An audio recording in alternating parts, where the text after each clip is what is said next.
ETF index mutual funds నేర్చుకుని stock మార్కెట్లో రాణించాలనుకుంటున్నారా? వెంటనే ఈ నెంబర్కి కాల్ చేయండి. నమస్తే రమ్మగారు. నమస్తే జీ. ఏదైనా ఒక మంచి కథ చెప్తారా?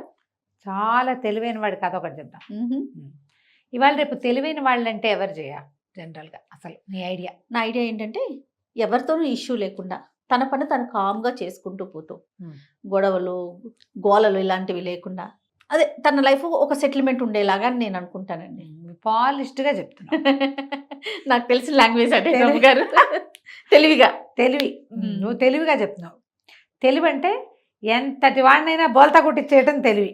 అదా తెలివి అంటే? అదే మరి తెలివి అంటే. అది తెలివి అంటే లేకపోతే మార్కులు రావడం, నా జీవితాన్ని నేను జీవిస్తా అంటాను తెలివి ఏమిటి? అదే అందరూ చేస్తారు. అది అది మంచి తెలివి రమ్మగారు. మంచే చెడా అడిగానా నేను అడగలేదు. అది కాదు కదా రమ్మగారు. తెలివి అంటే ఏమిటి? ఎవరినైనా సరే పట్టి కొట్టించేయటం, బోల్తా కొట్టించేయటం. అది చేయలేదు. చెప్పండి. తెలివితేటలంటే మామూలుగా మన జనరల్ తెలివితేటలు చేయ మంచి మార్కులు, ఎన్ని మార్కులు వచ్చినాయి వాడికి, భలే జీకే. ఏ విషయం మాట్లాడినా వాడు మాట్లాడేస్తాడు, అదొక తెలివి. ఏ పరీక్షలో అయినా వాడికి మార్కులు వచ్చేస్తాయి, వాడి ర్యాంక్ వచ్చేస్తుంటుంది, అది ఇంకో తెలివి. ఏ పని చెప్పినా చేసేస్తాడు, అది ఇంకో తెలివి. ఎక్కడికి వెళ్ళినా నెగ్గుకొస్తాడు, అది ఇంకో తెలివి. ఎన్ని ఉన్నాయి చూడు తెలుగు. అదే కదా. ఇన్ని తెలుగులతో పాటు అష్ట తెలుగులు అంటాం మనం. 8 రకాల తెలుగులు. అవునా? 8 రకాల అష్ట తెలుగులు అంటాం. 8 రకాల తెలుగుల్లో ఆఖరిది అన్నిటికంటే చాలా అద్భుతమైనది ఏంటంటే ఎవరినైనా పల్టీ కొట్టించడం. ఎవరికైనా వాళ్ళు బుట్ల పెట్టేస్తారు. వీళ్ళు ఎవరినైనా బుట్ల పెడతారు. కొంతమంది ఉంటారు చూడట్లా. అట్లా అతి తెలివి కలిగిన వాడు, దాన్ని తెలివి కాదు అతి తెలివి. అతి తెలివి వాడు ఒకటి కథ చెప్తాం. ఓ ఊళ్ళో ఒక కుర్రాడు ఉండేవాడు. వాడు భలే చురుకు. చుట్టుపక్కల ఊళ్ళల్లో వాడికి మంచి పేరు ఉండేది. వాడు చురుకు, వాడు అబ్బో, వాడు కత్తి, వాడు ఇంకోటి ఏదో, ఇలాంటివి బాగా చెప్పుకునేవాళ్ళు. అయితే వీడు ఒకనాడు ఒక మిఠాయి అంగడి వాకిట్లో నుంచున్నాడు. వాడు భలే తెలివిగా ఉండేవాడు. అయితే ఓసారి ఏమైందంటే ఒక మిఠాయి దుకాణం ఎదురుకుండా నుంచున్నాడు. మిఠాయి తిందామని ఉంది, డబ్బులు లేవు, ఉన్నా ఇచ్చే ఉద్దేశం లేదు. ఓకే, సరే అక్కడి నుంచి మిఠాయి దుకాణం ఆయనతో కాసేపు మాట్లాడి ఆయన ఇంప్రెస్ చేశాడు. ఓ మిఠాయి బుట్ట అరువు తీసుకున్నాడు. వస్తాను, డబ్బులు తెచ్చిస్తా అని చెప్పాడు. సరేనన్నాడు. మిఠాయి దుకాణం ఇంత బాగా మాట్లాడుతున్నాడు మరి కదా. సరే, పేరేంటి బాబా? నా పేరు డబ్బిచ్చండి అని చెప్పాడు. డబ్బిచ్చి అని చెప్పాడు. సరే, ఈ మిఠాయి చక్కగా బుట్ట మోసుకుని టకాటక లోపల ఉన్న తీపి ఉంది నోట్లో వేసుకుంటూ ఏలేసుకుంటూ వాడి నడుచుకుంటూ పోయాడు. మధ్యాహ్నం వస్తాడు, సాయంత్రం వస్తాడు. చూసాడు, మధ్యాహ్నం లేదు, సాయంత్రం లేదు, మర్నాడు మధ్యాహ్నం దాకా వాడు రాలా. అక్కడి నుంచి వీడు ఆ ఊరు రాజుగారు చాలా గట్టివాడు. అక్కడున్న సైన్యం కూడా చాలా గట్టిది. అసలు వాళ్ళు అంతా మామూలు వాళ్ళు కాదు, అందరూ తెలివైన వాళ్ళే. వీడు మన మిఠాయి దుకాణం వాడు పోయి రాజుగారికి ఫిర్యాదు చేశాడు. బాబు, నిన్న పొద్దున ఒక డబ్బిచ్చి మిఠాయి బుట్ట పట్టుకెళ్ళాడండి, నాకు డబ్బులు ఇవ్వలేదండి అన్నాడు. డబ్బిచ్చి పట్టుకెళ్ళాడంటూ ఏమిటో మాట్లాడతావేమిటి? డబ్బిచ్చాడు కదా, వెళ్ళిపోను అన్నాడు రాజుగారు. అంతేగా. ఇక రెండో వాక్యం వెళ్ళి ఆయనేమో చాలా విసుగు రాజుకి. ఎక్కువ తక్కువ వాక్యాలు ఆయన విండు. డబ్బిచ్చి పట్టుకెళ్ళాడు అంటే డబ్బు ఇచ్చినట్టే, అంతే. డబ్బిచ్చి పట్టుకెళ్తే ఇంకేం మాట్లాడతావు, నేను పంపించేయండి రా అని పంపించేశారు. వాడు రాజుగారిని చూడడానికి ఒక స్వీట్ డబ్బా పట్టుకొచ్చాడు. స్వీట్ డబ్బా దిగబడిపోయింది, ఆయన వెళ్ళిపోయాడు. స్వీట్ డబ్బా కూడా వేస్టే, పనేం అవ్వలేదు. వాడికి ఏం చేయాలో తెలియలే. డబ్బిచ్చి పట్టుకెళ్ళాడంటే డబ్బిచ్చాక ఇంకేమిటి అంటారు ప్రతి వాళ్ళు. ఏం చేయాలో అర్థం కాలేదు. సరే, ఈ లోపల ఏమైంది, వీడు వేరే ఊరు వెళ్తుంటే రాజుగారి చాకలబ్బాయి ఎదురొచ్చాడు. చాకలబ్బాయి ఎదురొస్తే చాకలబ్బాయి దగ్గర బట్టల మూట. వీడేం చెప్పాడు, ఆ మూట బుట్ట ఉంది కదా, మిఠాయి బుట్ట. ఒరే, అక్కడ ఫ్రీగా మిఠాయి బుట్టలు పంచి పెడుతున్నాడు రా, నువ్వు తెచ్చుకోలేదా? నువ్వు చూడు, నేను తెచ్చుకుని తింటున్నాను. ఒక గుప్పెడు మిఠాయి ఎత్తి వీడి చేతిలో పెట్టాడు. చాకలి కుర్రవాడు అది నోట్లో వేసుకుని, ఎంత బాగుందో నేతి మిఠాయి, ఏమిటి ఇదే పంచి పెడుతున్నారా బాబు అన్నాడు. ఇదే పంచి పెడుతున్నారు, నేను నీ మూటకి నేను కాపలా ఉంటా, నీ బట్టల మూటకి, నువ్వు వెళ్ళు, మిఠాయి బుట్ట ఇస్తారు తెచ్చుకో అంటే అని నా పేరు నిన్న మధ్యాహ్నం అని చెప్పాడు. నిన్న మధ్యాహ్నం బాగుంది. వీడు పోయాడు. అక్కడ మిఠాయి బుట్టలు ఏమీ లేవు, వెనక్కి వచ్చేసరికి మూట లేదు, నిన్న మధ్యాహ్నం కూడా లేదు, వాడు లేడు. ఏం చేయాలో తెలియలేదు వీడికి. మూట లేకపోతే ఇప్పుడు రాజుగారి బట్టలు సాయంత్రానికి అప్పచెప్పద్దు. రాజుగారి దగ్గరికి పోయాడు. నిన్న మధ్యాహ్నం నా మూట పోయిందండి, నిన్న మధ్యాహ్నం దగ్గర వదిలిపెట్టాను, నిన్న మధ్యాహ్నం నుంచి వీడు చెప్పడానికి ట్రై చేస్తున్నాడు. ఇప్పుడు నిన్న మధ్యాహ్నం అనేది ఎలా ఉంది, పేరుగా లేదు. నిన్న ఆ, ఎవరు పట్టుకెళ్ళారు ఉండదు, నిన్న మధ్యాహ్నం అండి అన్నాడు. నిన్న మధ్యాహ్నం పట్టుకెళ్తే ఇప్పుడు వచ్చి చెప్తావా నువ్వు నాకు? పో అన్నాడా? పో అన్నాడు రాజు. పొమ్మన్నాడు. నీకు దిక్కుంచోడు చెప్పుకో.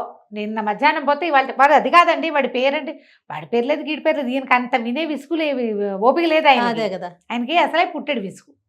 రోజులు గడిచిపోయినాయి. వాడు చక్కగా రాజుగారి బట్టల మూటని లేవ తీసుకెళ్ళిపోయాడు. మిఠాయి బుట్టను ఖాళీ చేసి అవతల పడేశాడు. బట్టల మూట మీద తీసుకెళ్ళిపోయి హాయిగా రాజుగారి బట్టలన్నీ వాడు వేసేసుకుంటున్నాడు. కొన్ని రోజులు గడిచిపోయినాయి. ఓ రోజు రాజుగారు మంచినీళ్ళు గుర్రం మీద ఎక్కడికో వెళ్తున్నాడు. ఎక్కడి నుంచో తిరిగి వస్తున్నాడు. మన ఈ డబ్బిచ్చిగా అబ్బాయి కుర్రవాడు అక్కడ నుంచుంటే రాజు అన్నాడు, అబ్బాయి ఈ గుర్రాన్ని కాస్త పట్టుకో, నేను చెరువులోకి వెళ్ళి కాస్త మంచినీళ్ళు తాగొస్తాను అని చెప్పాడు. గుర్రం నీళ్ళ వైపుకి దిగే ఉద్దేశంలో లేదు. మామూలుగా గుర్రాలు నీళ్ళలోకి దారి తీస్తాయి, దాన్ని దాహం వేస్తే అది దారి తీసేస్తుంది, అది గట్టు మీదే నుంచుంది.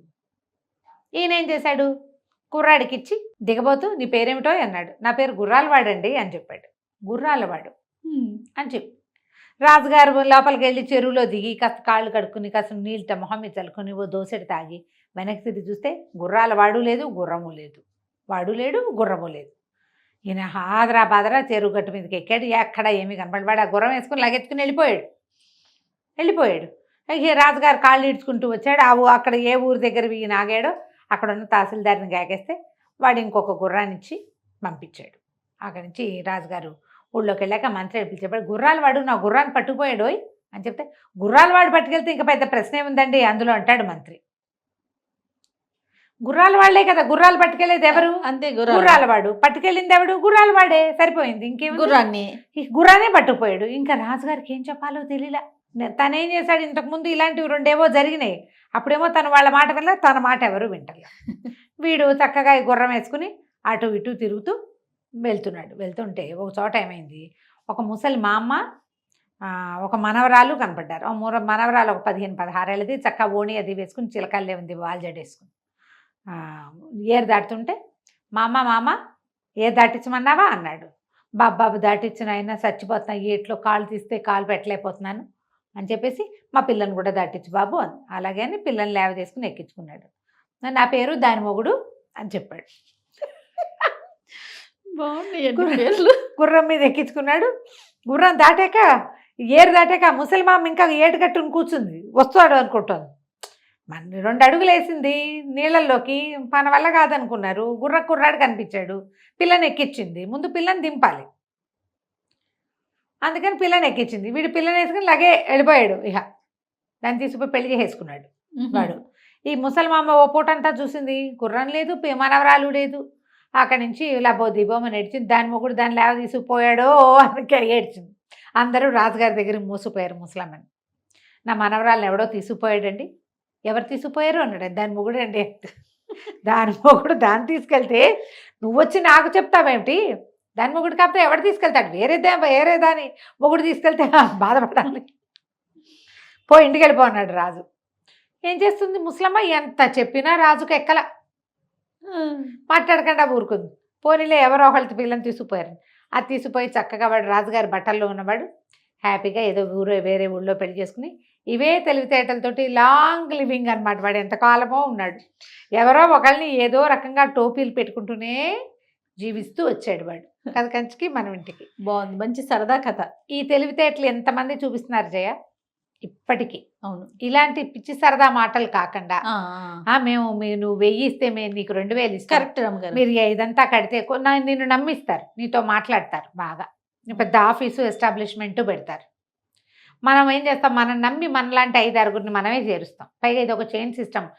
నేను నీకు చెప్తా, నువ్వు ఇంకో ముగ్గురికి చెప్పు, ఆ ముగ్గురు ఇంకో ముగ్గురికి చెప్పాలని మొత్తం కలిపి మనమే ఇక్కడ ఒక 19-20 మందిని రెడీ చేస్తాం. మన డబ్బే వాడెవడికో ఉచితార్థం వచ్చేది 10,000 అయినా చాలు కదా, అంతేగా, పట్టుకెళ్ళిపోతారు. ఇలాగే కదా మనం మాటలకేగా పడిపోతాం. మనం అలా చూడు, అడ్వర్టైజ్మెంట్స్ చూస్తాం. అద్భుతమైన నూనె, అద్భుతమైన కూర, అద్భుతమైన వంట, అద్భుతమైన వస్తువులు, దానిలా పనిచేసేది అదే తప్పిస్తే ఇంకేదీ లేదని కార్ల దగ్గర నుంచి బ్లేడ్ల దాకా చూపిస్తారు మనకి. అది వాడాక వాడుతుందా లేదా, నిజంగా వాడు చెప్పినంత సీన్ దీనికి ఉందా లేదా, దానివల్ల మనకు ఆరోగ్యమా ఇంకోటి అనేది అప్పుడు కదా మనకు తెలిసేది. అవును, మనం సులువుగా మాటలకి పడిపోతాం కదా. అవునండి, మనం కొనే చాలా వస్తువులు, మనం వాడే చాలా విషయాలు అన్నీ కూడా మనం మాటలకి పడే తీసుకుంటాం. అవును. మరి ఇప్పుడు వాళ్ళందరివి ఇవే తెలివితేటలు కదా చేసే వాళ్ళందరివి. ఖచ్చితంగా ఇప్పుడు అది కరెక్టా కాదా? కరెక్ట్ ఎలా అవుతుంది రమ్మగారు? కాదు, కానీ అదేగా మన లోకం ఇప్పుడు. లోకం తీరలా ఉంది. ఎదుటి వాళ్ళు మోసం చేసే దాంట్లో లోకం తీరలా ఉంది. తీరలా అంతే. ఉంది. పైగా మనం అందరూ- తెలివిగా ఉండటమే మనం తెలివిగా ఉండటం ఇంపార్టెంట్. అంతే. కథ కంచికి మనం ఇంటికి. రైట్ అండి. నమస్తే. నమస్తే.